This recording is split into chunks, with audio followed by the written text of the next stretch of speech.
नमस्कार,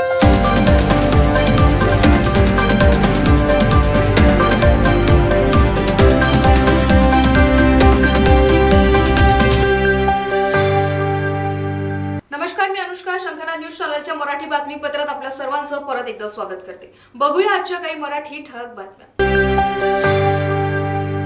काँग्रेस व भाजप या दोन्ही प्रमुख पक्षांच्या कथनी आणि करणीमध्ये अंतर असल्यामुळेच त्यांच्या हवाहवाई किंवा कागदोपत्री गॅरंटीवर त्यांच्यावर विश्वास न ठेवता बसपाला साथ द्या. उत्तर प्रदेशच्या धर्तीवर देशात वंचितांना न्याय, सर्वांगीण विकास करू अशी ग्वाही बहुजन समाज पार्टीच्या नेत्या मायावती यांनी दिली. उत्तर नागपूर येथील बेझनबाग मैदान येथे नागपूर व विदर्भातील बसपा उमेदवारांच्या प्रचारार्थ आयोजित जाहीर सभेत त्या गुरुवारी सायंकाळी बोलत होत्या. नागपुरात काल रात्रीपासून आज दिवसभर सुरू असलेल्या पावसामुळे या सभेला बराच विलंब झाला. पदाधिकाऱ्यांची तारांबळ उडाली. अशाही स्थितीत देश की मजबूरी है, बहन जी जरूरी है, वोट हमारा राज तुम्हारा नहीं चलेगा अशा घोषणांनी, फलकांनी कार्यकर्त्यांनी वातावरण निर्मितीचा प्रयत्न केला.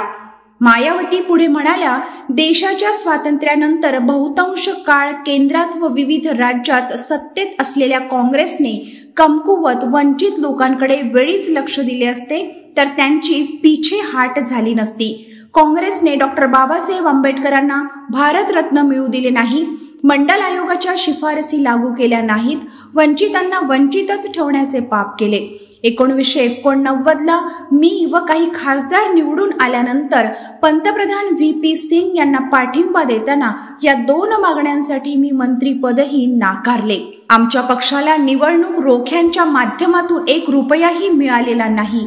भाजपने आपल्या उद्योगपती मित्रांना मदत केली, विविध सवलती दिल्या, त्यांच्याकडून घेतलेला पैसा निवडणुकीत वापरला जात आहे. सर्वोच्च न्यायालयाने यात फटकारले असल्याचा आरोप मायावती यांनी केला. तो हमने उस समय श्री BP सिंह को ये कहा कि हमें कोई मंत्री पद या बड़ी कुर्सी आदि नहीं चाहिए, हमारी केवल 2 ही मांगे हैं. परम पूज्य बाबा साहब डॉक्टर अंबेडकर को भारत रत्न की उपाधि से सम्मानित करना और मंडल कमीशन की रिपोर्ट लागू करना. हमने बड़ी कुर्सी ठुकरा दी, लेकिन हमने दलितों के सम्मान में और पिछड़ों के अधिकारों को ध्यान में रखकर हमने कहा कि हम समर्थन देंगे, हमारी ये दोनों मांगे मान लो. श्री BP सिंह की सरकार ने उस समय हमारी ये दोनों मांगे मान ली और हमने उनको समर्थन दे दिया. कहने का तात्पर्य ये है कि BSP के अथक प्रयासों से ही तो बाबा साहब डॉक्टर अंबेडकर को उनको भारत रत्न की उपाधि से सम्मानित किया गया और मंडल कमीशन की रिपोर्ट लागू की गई. और कांग्रेस पार्टी की इस किस्म की जो मानसिकता थी, जो गलत नीतियां थी, गलत कार्यशैली थी, जातिवादी जो मानसिकता थी, तो उसके कारण फिर ये पार्टी धीरे धीरे केंद्र व ज्यादातर राज्यों की सत्ता से बाहर हो गई और हमें भी फिर BSP बनाने की जरूरत पड़ी.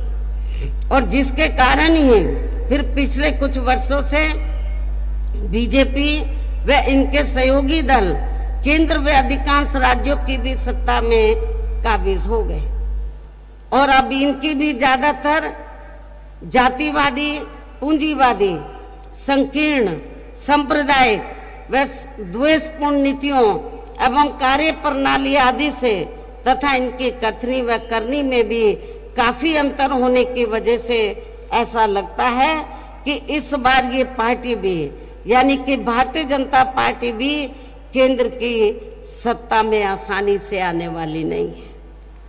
बशर्ते यदि ये चुनाव इस बार फ्री एंड फेयर होता है तथा आम चर्चा के मुताबिक वोटिंग मशीनों में भी कोई गड़बड़ी आदि नहीं की जाती है.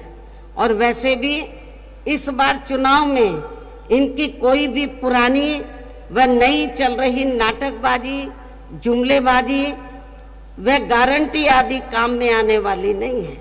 कॅमेरामन प्रवीण सह सनी भोंगाडे, शंखनाद न्यूज, नागपूर. वंचित प्रमुख बाळासाहेब आंबेडकर यांनी चंद्रपूर लोकसभा क्षेत्राचे उमेदवार राजेश बेले यांच्या प्रचारार्थ चंद्रपूर शहरात जाहीर सभा घेतली। त्यांनी सभेतून काँग्रेस आणि भाजपवर घणाघात केला। गेल्या 6 महिन्यात मोदी आणि भागवत यांची भेट झाली का, स्वयंसेवकांनी उत्तर द्यावे असा सवाल त्यांनी केला। देशातील लोकसभा उमेदवार भाजपचे की मोदींचे असा सवाल आंबेडकर यांनी विचारला। मोदींनी भाजप पक्ष देखील स्वतःसाठी रिप्लेस केल्याची टीका आंबेडकर यांनी केली। मोहन भागवत RSS चे प्रमुख आहेत। आमचं उघड भांडण मतभेद आहे, हे आम्ही मान्य करतो। ते मतभेद राहणार का? त्यांना वैदिक धर्माची परंपरा पसंत आहे आणि आम्ही म्हणतोय की नाही, संत परंपरा ह्या देशामध्ये नांदली पाहिजे। हे वैचारिक भांडण, एक तर ते बदलतील किंवा आम्ही बदलू, नाही तर ते बदलतील आणि आम्ही जसंच्या तसं राहू। तरी भांडण त्यालाच राहील।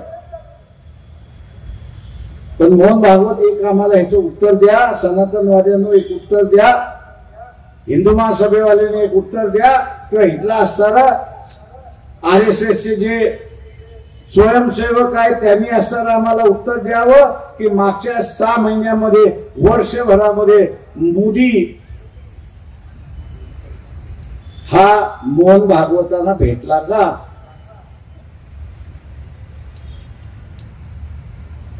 नाही। मोहन भागवतांनी मोदींकडे भेटीची वेळ मागितली की नाही हे सांगा, आणि मोदीने ती दिली का ती सांगा।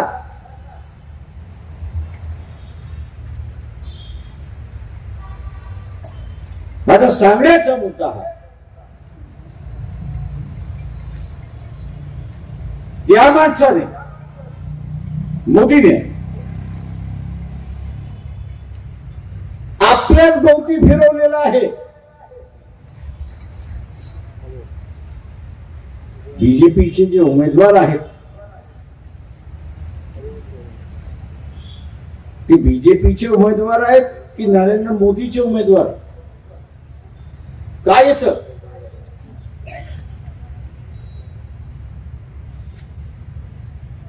बीजेपीचे उमेदवार कोण? नाव काय त्यांचं? आपल्याला विचार, तो बीजेपीचा उमेदवार की मोदीचा उमेदवार? मोदीचा। म्हणजे त्यांनी भारतीय जनता पक्षाने संपवला आणि मोदी रिप्लेस केला, अशी असणारी परिस्थिती आहे। शंखनाद न्यूज साठी ब्युरो रिपोर्ट।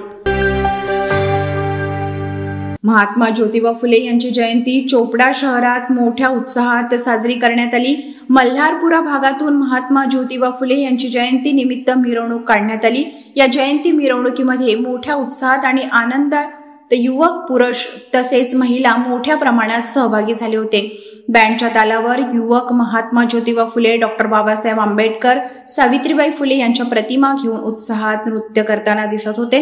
महात्मा ज्योतिबा फुले यांची जयंती निमित्त मिरवणुकीला मल्हारपुरा आनंदी भवानी माता मंदिरापासून प्रारंभ होऊन आशा टॉकीज चौक, गोल मंदिर चौक, मेन रोडने शनी मंदिर चौक, डॉक्टर बाबासाहेब आंबेडकर चौक मार्गाने छत्रपती शिवाजी महाराज चौकात या रॅलीचा समारोप करण्यात आला। महात्मा ज्योतिबा फुले यांच्या जयंतीनिमित्त मोठ्या प्रमाणावर युवक, पुरुष, महिला, विविध सामाजिक कार्यकर्ते, समाज बांधव सहभागी झाले होते। पोलिसांचा बंदोबस्त देखील लावण्यात आला होता। शिक्षण ही मानवी जीवनाची गुरुकिल्ली आहे। वाघिणीचं दूध आहे, जो पिला त्याचं जीवन सार्थक आहे। म्हणजे अर्थात आमच्या तात्यासाहेब महात्मा ज्योतिराव फुले यांनी जे आम्हाला तत्वज्ञान आणि शिक्षण दिले, त्याचा अर्थात त्याच्यानुसार आम्ही चालतोय। तर आमची मिरवणूक आज शोभा मिरवणूक भवानी मंदिरापासून म्हणजे मल्हारपुरा, तिथून आशा टॉकीज, गोल मंदिर, पूर्ण चोपडा शहरात ती मिरवणूक फिरवली आम्ही।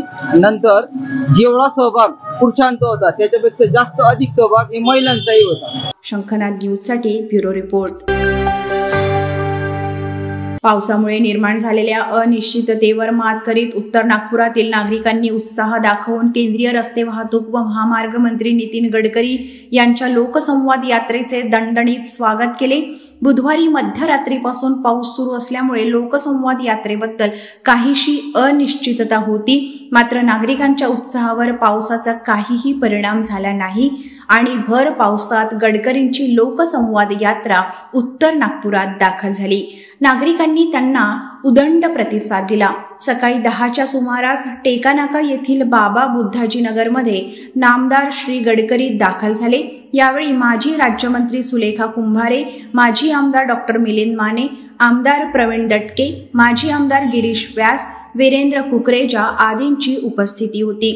गुरुद्वारा श्री तेग बहादूर साहिब येथे दर्शन घेऊन नितीनजींनी यात्रेला सुरुवात केली।